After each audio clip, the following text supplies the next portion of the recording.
Let's talk about Pokemon Platinum. Probably don't need to say this, but spoilers ahead, so hit that like button and come back later. So this was one of my very first games as a kid. My favorite character of this game has to be Cynthia.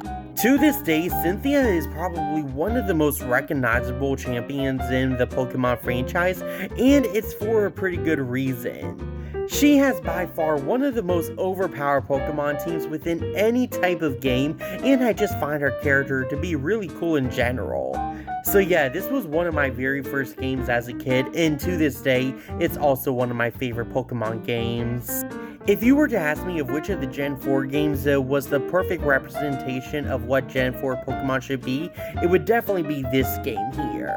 In case anybody was wondering what my team was for this playthrough it was Eevee, Infernape, Rotom, Garchomp, Lucario, and Mamoswine.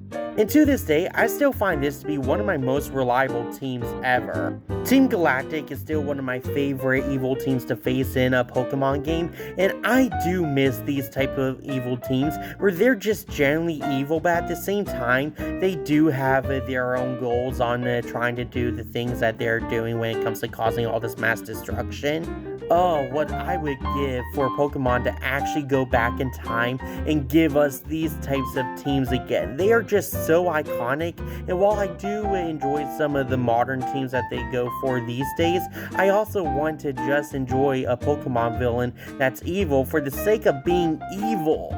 The feature they had around the DS era was another one of my personal favorites around this time, where you were able to clean the gym badges you got whenever you defeated a gym leader. Like, that always made the badges feel a lot more realistic in my opinion. When I was replaying this game to get ready for this review, I think the sprites for Gen 4 may be some of my personal favorites when it comes to playing a Pokemon game, especially during the earlier gens.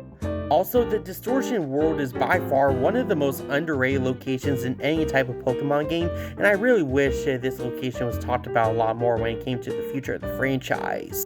I still remember how much I was confused when it came to entering this world, but how amazed I was at the same time.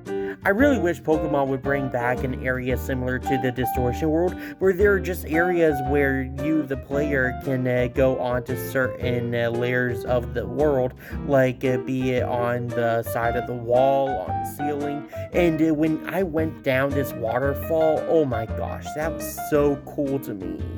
I have two favorite moments in this game. My first favorite moment is when Giratina finally appears. This moment here will still always give me goosebumps even after all these years later. I still think this is going to be one of the closest scenes Pokemon's going to get when it comes to anything related to do with horror, and to this day, this scene still kind of terrifies me.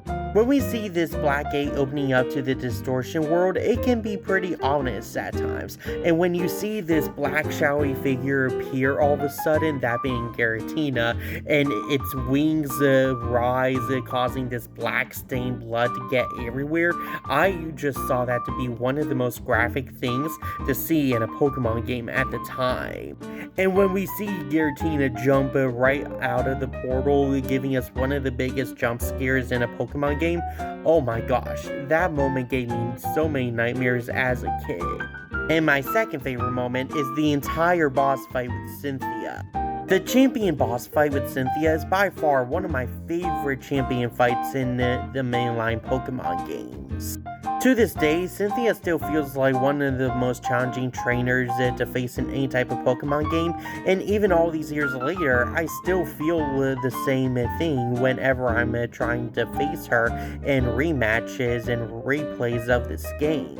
You really gotta give it your all when it comes to this final boss fight, and you gotta make sure the hard work you gave your Pokemon all throughout your journey doesn't go to waste when it comes to this boss fight too.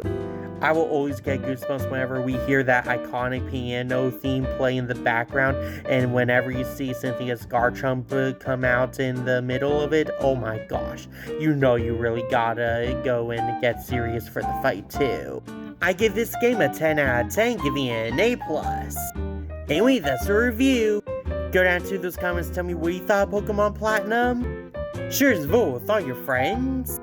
And hit that like and follow button if you thought my latest content. See ya!